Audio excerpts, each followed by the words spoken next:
So here's something new. I've never seen this before. See the ice maker is totally full of a solid block of ice. And also the water line has blowed off the back. And after a little research, I found out what causes this is down on the bottom behind the refrigerator is your water valve that kicks on and off the water flow.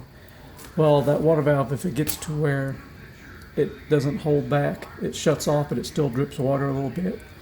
But it'll slowly keep dripping and dripping until it freezes solid. And then it builds up enough pressure, it'll blow that little fitting off the back of the refrigerator. So I got to thaw this all out, get in behind this refrigerator, and get the valve off, change the valve, and hopefully solve it. As you see, I've had to resort to a hairdryer to get this thing out. It's frozen itself in place. There's so much water in here. I don't know if you can see that, but look how much ice is built up, and it's in behind the ice maker. So there's no way I can get this thing out. It's locked in there. Take about to know all that, so I'm going to take the ice maker completely loose. Take a few screws out of it. I got the ice maker loose. Got the tray out. You can see even in the back, we still got ice around the wires.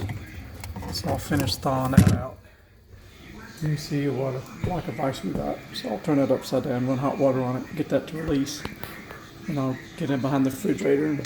Okay, this will help you understand what's going on. So the ice maker, when it calls for ice, it's got these electrical connections. It's on a timer. It kicks on, tells the water valve to run for 10 or 15 seconds, however long it takes. So water begins to pour out of this little pipe. And it's designed, normally when it shuts off, the pipe will run dry.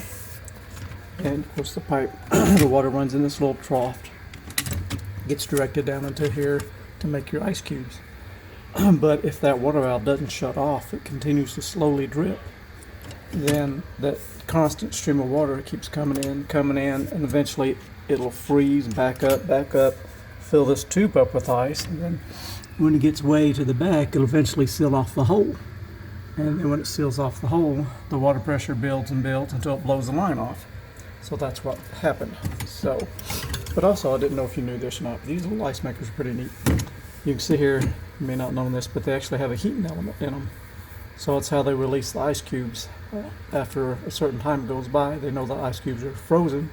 Those heating element kicks on, heats it up, so they will release and dump out into your ice tray. Pretty cool little contraption.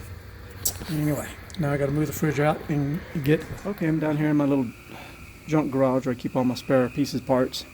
And so whenever I change out a refrigerator, I always keep stuff I think I might use in the future. So here is the old water valve, the one that's leaking all the time. And I just see that's not it. Yep, this is it right there. That will work. It's a replacement, and no, it's different. Yeah, that's exactly what I need. So see, it's a good thing I didn't throw the other way. So I'll go hook this up, and hopefully we'll have a fixed ice maker. So there is the water valve. It has been replaced. And the water line is now hooked back up.